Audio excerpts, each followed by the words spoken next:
Commuting to work can be a real pain, but have you ever stopped to think about what it would be like if you were working at a top secret facility? Like, how would you get to work if your office would be at Area 51, for example? Well, today that's exactly what we will be discussing, and that will include a pretty unusual airline called Janet. Stay tuned.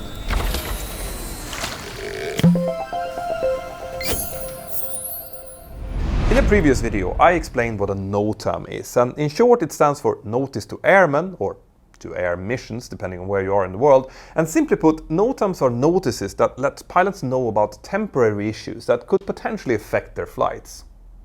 So that's the NOTAMs. We go through them both for our destination and our alternates and our origin, and as you can see, there's quite a lot of information in here. This obviously also includes airspace restrictions, and in March 2021 the FAA released a somewhat unusual NOTAM, closing off some airspace, essentially a air corridor, connecting a sleepy desert area in Nevada, USA, all the way out to the Pacific Ocean in the west. This closed off corridor cut in half some super busy airspace around the western United States, with traffic in and out of Los Angeles, San Francisco and Las Vegas. But fortunately, another detail in the FAA NOTAM made it both a little bit mystical and also meant that it didn't really affect that many operators. And that was because the NOTAM's corridor was really high up, stretching from flight level 450, which is about 45,000 feet, up to 60,000 feet, and with a width of only about 20 miles. Now, some Boeing 747s can actually cruise as high as 45,000 feet, but unless someone is secretly working on returning the Concorde to service, no regular airliner would be seriously bothered by this airspace closure. But some business jets can actually cruise as high as 50,000 feet, so of course the FAA had to issue that NOTAM. Now, the really interesting question was, of course, why this airspace needed to be closed off in the first place. What was it actually being reserved for? Well, we don't know the answer to either of those questions, or even if anyone actually used it during the 2.5-hour time that the NOTAM was active. Maybe whatever it was for had to cancel due to weather, or perhaps they found a way to fly even higher than that, but we can assume that this restriction was made for something, well, a bit clandestine. And that's because we do know that the eastern end of this corridor began very near the Nevada Test and Training Range, or NTTR. This is a fairly large area with a number of military test facilities on it, the best known of which is called Groom Lake, or Dreamland, but for the vast majority of us simply Area 51. Again, that FAA NOTAM appeared in 2021, and although there have been a few more like it, those kind of NOTAMs are rare examples these days of Area 51 getting into the news at all. Another rare example is, strangely enough, job vacancies, and I'll get back to that later. But what is Area 51, and where did all of the stories about little green men being stored there come from? Well, as with all topics where a conspiracy is involved, you're probably going to get a few different answers to that question. The rocky terrain of what is now known as the Nevada Test and Training Range attracted prospectors looking for silver and gold in the early 20th century, some of whom were actually reasonably successful. And one theory about where the name Area 51 came from has to do with that prospecting era. What was then known as the Tonopah Mining District was divided into smaller areas to help authorities manage the place, and these areas were simply called Area 1, Area 2, Area 3 and so on, so you can see where that's heading. There is some debate whether the name Area 51 came from that time though, because parts of the same region was also numbered in a similar fashion a couple of decades later, this time by the Atomic Energy Commission. This was from 1942 onwards, when public access to large parts of this area was forbidden or restricted for the first time. And why was that? Well, obviously this was during the Second World War, and the military needed a quiet place with no people around where they could test some of their newest bombs and other weapons. The overall area went through a few name changes over the years, like the Tonopah General Range or the Tonopah Bombing Range and the Las Vegas General Range. Well, you get the idea. And after the war, many parts of that area were also used for nuclear weapons testing. But when I say that, this area was not where the United States tested their nuclear bombs during World War II. But those types of tests would come later there, and in the 1950s, before Las Vegas became known as the gambling capital of the world, people would actually go there to watch from a distance as nuclear weapons were detonated, just a few dozen miles north of Vegas itself. But not all of these sealed off areas had the misfortune of getting blasted by nuclear bombs, and one of those areas that were spared was Area 51. Now, the conspiracists may say that this was because the US Air Force or the CIA were interested in studying captured flying saucers or other extraterrestrial machines or beings there, and you might think that those stories were a headache for the military, but they probably weren't at all. On the contrary, these stories were likely a great help, working as a smokescreen to what was actually going on Area 51. Those real activities started back in 1955 and initially involved Lockheed along with a smart Swede that I've mentioned before here on the channel, Kelly Johnston, Lockheed's longtime chief designer. You see, Lockheed, the CIA and the US Air Force had a problem. Lockheed had and actually still has a very secretive aircraft design and manufacturing department called Skunk Works, and a lot of aircraft designs have come out of that facility, including the U-2 spy plane, which is what I'm getting to here. The problem Lockheed had was that Skunk Works was and still is located in Palmdale, California. This wasn't a very densely populated part of California back in the 1950s, but everyone involved quickly realized that they would need a more, well, discreet location for flight testing of the U-2, or Project Aquatone as it was known back then. The search for a discreet testing site eventually led to a dry lake bed called Groom Lake, about 195 nautical miles northeast of Skunk Works.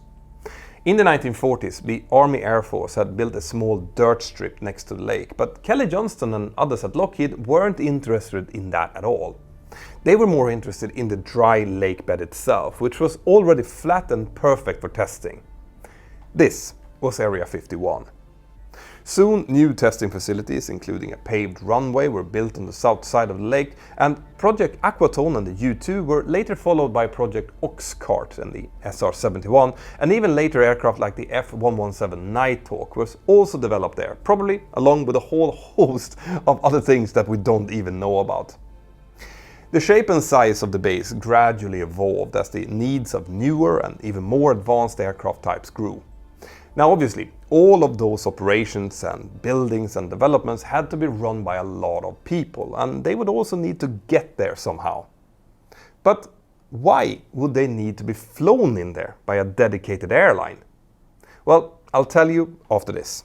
Whether you're trying to conquer fear of flying or just trying to find better ways of navigating the ups and downs of everyday life, you need proper tools to do so.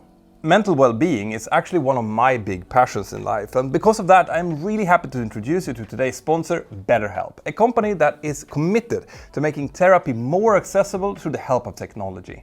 I started using BetterHelp myself because I want to understand my own mind a little bit better and also achieve a healthier work-life balance, and I truly found them to be super helpful. What I like best is the fact that I can access the therapy whenever I want to and from the comfort of my own home. And it's also great that I can do so via either phone, messaging or video call depending on the situation, making the service super flexible. In order to start, you just need to sign up, fill out a quick questionnaire, and then BetterHelp will match you with a therapist from their extensive network of licensed professionals. And it is really quick. You can normally start communicating with your therapist in as little as 48 hours, which is a game changer compared to the traditional processes. Now, if you're interested in this, then please use the link in the description below, which is betterhelp.com/mentornow, and clicking that link will give you an awesome 10% discount on your first month of therapy. And you'll also be supporting the channel. Thank you, BetterHelp. Now back to the video. Over the years, many theories have emerged about why the airline flying people in and out of Area 51 is called Janet. It's not actually even an official name, it's just the call sign that the company aircraft uses on the radio, and one theory is that it is initials, meaning something like just another non-existent terminal, or perhaps something a bit more boring like Joint Area Network for Employee Transportation. The airline is based in Las Vegas Harry Reid International Airport, which up until recently was called Las Vegas McCarran Airport, and if you ever fly into Vegas with any other airline, that's the airport that you will likely go to. But of course, Janet doesn't just operate out of the airport terminal that you and I will use. Instead, the company has its own terminal on the west side of the airport, which is the same side that corporate jets and helicopters operate from. Janet has its own sealed-off facilities on that side, and the US Air Force reportedly owns the planes and other assets of the operation. But over the years, Janet has been managed by a series of government service contractors with inconspicuous names like EG&G, URS Corporation, ACOM, and Amentum.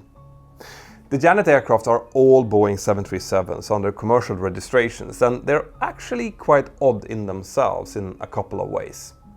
Firstly, all of them used to fly for Air China for around 6 years or so, starting around 2003 and until 2009, and some of them even flew for China Southwest before that. But Air China didn't own those jets outright. They belonged to GECAS, a lessor who was part of General Electric, and from 2008 or 2009, GECAS started to pass these 737s to the US Air Force instead. So this means that all of the jets that today fly workers in and out of Area 51 actually used to fly in the colors of Air China, which seems oddly ironic somehow. The other oddity around these 737s is, well, the planes themselves. You see, these are 737-600s, one of the most unusual 737 variants of them all. They are 737NGs, making them the same generation as the 737-800 that I'm flying, but they have really short fuselages, almost as short as the original Jurassic 737s. Boeing only made 69 737-600s, making it the second rarest 737 variant of them all after the original 100. The 600 was originally made as a direct replacement of the older 737-500, which wasn't a great seller either. So the 600 is basically Boeing's equivalent of the Airbus A318 baby bus, which is also quite rare. Because the 600 has the same powerful engines as the rest of the 737NGs, but a really short fuselage, it needed a really tall vertical stabilizer and rudder to keep it straight if it would suffer from an engine failure during takeoff. And the combination of that high fin and short body gives it a bit of an odd look, kind of like a picture where the aspect ratio isn't quite right. Janet uses a fairly simple livery with no company logos and just a red line across the passenger windows. This is the same livery the company used on its previous aircraft, which were 737-200s, and all of these aircraft were preceded in the fleet by a Douglas DC-6, which wasn't retired until 1981. The Janet fleet also includes a number of Beechcraft B200s and 1900 turboprops, and it's actually one of them, a Beechcraft 1900 Charlie, with tail number November 27 Romeo Alpha, which suffered Janet's only known hull loss. It crashed in 2004 with the loss of all 5 people on board after its pilot suffered a cardiac arrest. Now, the distance that the Janet fleet has to fly over towards Area 51 is really short, only around 100 nautical miles, depending on the routes that they take. In the 737, this trip normally only lasts around half an hour or so, with the aircraft climbing up to only around 15,000 feet, which isn't much considering that Area 51's field elevation is around 4,500 feet above sea level. So, with such a short distance, is the Janet fleet really necessary in the first place? Aren't there simpler ways to get people to work every morning and back home every afternoon than a fleet of 737s? Well, here we will have to speculate a little bit. First of all, Janet doesn't fly just to Area 51. Its 737s also fly people to other bases within the Nevada Test and Training Range, like the Tonopah Test Range that I mentioned before, and on top of that, they also fly to and from other military installations around the country. Secondly, creating enough housing for everyone to stay closer to Area 51 would have likely come with its own serious complications. Whenever people live, they also need to go shopping, they need schools for their children, hospitals, and a lot of other infrastructure. And that raises the number of people that need approvals and security vetting in order to be allowed close to the area. If you've seen the movie Oppenheimer about the whole town that was built up around the Manhattan Project, you will know what I'm talking about here. It's likely that the American government wanted to avoid all of that hassle with Area 51 and instead chose to closely guard the perimeter and just fly the relevant personnel in instead. In July 2019, somebody on Facebook proposed, apparently as a joke, that people should gather around the base and storm it to check out them aliens. It didn't really amount to much, except some music festivals at a safe distance from the base, although some people actually did get closer to Area 51's gate and got themselves arrested. Police say a person was arrested for trespassing early Friday morning. And in the light of day, the sign clearly reads 6 months imprisonment, strictly enforced. But a few months earlier, in January 2019, a single individual was fatally shot following a confrontation after he drove through a barrier while trying to reach the base. Now, thankfully, arrests or worse tragedies are rare, but like I said, the people guarding this and other sites probably are quite happy that most workers go in and out of the place in planes. But with all that said and done, it's probably fair to say that Area 51 is a lot less secret now than it used to be. And that obviously isn't surprising in the age of Google Maps, flight tracking websites and live updates by, well, basically anyone who was interested. During the earlier years, Janet aircraft would reportedly switch off their transponders as soon as they had left Las Vegas behind, but that doesn't seem to be the case right now. It's still not possible to follow the planes all the way into Area 51 using Flight Radar 24 or other flight tracking sites, but that might well have to do more with signal coverage between the mountains than secretive flight crews.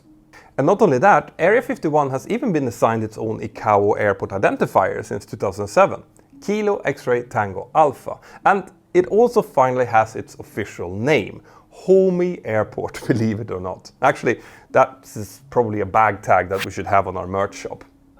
Anyway, if you're interested, you can nowadays even find some handy Jeppesen arrival and departure charts for the airport, including precision RNAV approaches and information about available facilities there. But unless you've called ahead and they know who you are and are definitely expecting you, I wouldn't advise flying your rented Cessna 172 there. That could prove more than a little unhealthy. But if you do want to fly there and you don't work at the base, well, then you have to look for work with Janet, either as flight or cabin crew, and getting that job is not easy. First of all, the company managing Janet for the military does publish job vacancies for crews, but they do so quite rarely, sometimes going 8 or more years between each listing. Secondly, although acing the interview is always important for any airline job, and you can always expect some security screening, working for Janet involves what sounds like a quite unusually tough interview process. To apply for work with this airline, you would need to either have or get a top secret security clearance, which isn't easy or cheap to get. For most people, getting such a clearance would likely involve previous government or even military work. If you don't already have such a clearance, well, then the interview to get it will include some questions that typical human resources people wouldn't even be allowed to ask. That include things like allegiance to the United States, foreign influence, foreign preference, sexual behavior, personal conduct, financial considerations, alcohol consumption, drug involvement, emotional, mental and personality disorders, criminal conduct, security violations, outside activities, and misuse of information technology systems. Now, I'm not sure what sexual behavior means there, but a current FAQ page in the US State Department says that they don't make decisions based on sexual orientation. In any case, like I said, probably the biggest problem currently if you want this job is finding an opening, because the last job listing that we could find was from 2018. But you never know. After all, these are airline jobs and the pilot shortage has hit really hard in the United States.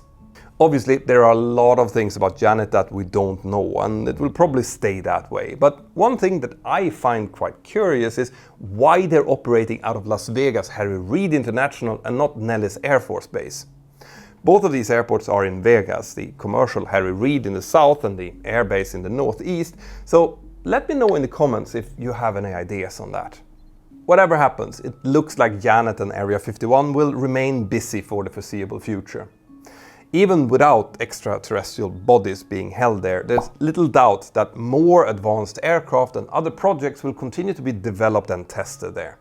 And finally, we now know that Area 51 was also where the US Air Force and Navy kept a number of captured Soviet military aircraft, which their fighter pilots would train against to understand their weaknesses. This was actually one of the biggest and last secrets about Area 51 to be revealed. And that work seems to be ongoing with newer foreign jets. There are even reports that the loss of an experienced US Air Force pilot in 2017 had to do with an accident involving a Sukhoi 27, which had a landing gear issue and then an ejection seat malfunction. With the war in Ukraine still in full swing and other areas of tension continuing to pop up all over the world, the people who work in Area 51 and perhaps more places like it in the US look set to stay busy, and so will the airline who flies for them. Now, remember to subscribe to the channel, leave a like and check out these videos next, they're really cool. You can also buy yourself a t-shirt or join my fabulous Patreon crew. Have an absolutely fantastic day and I'll see you next time. Bye bye.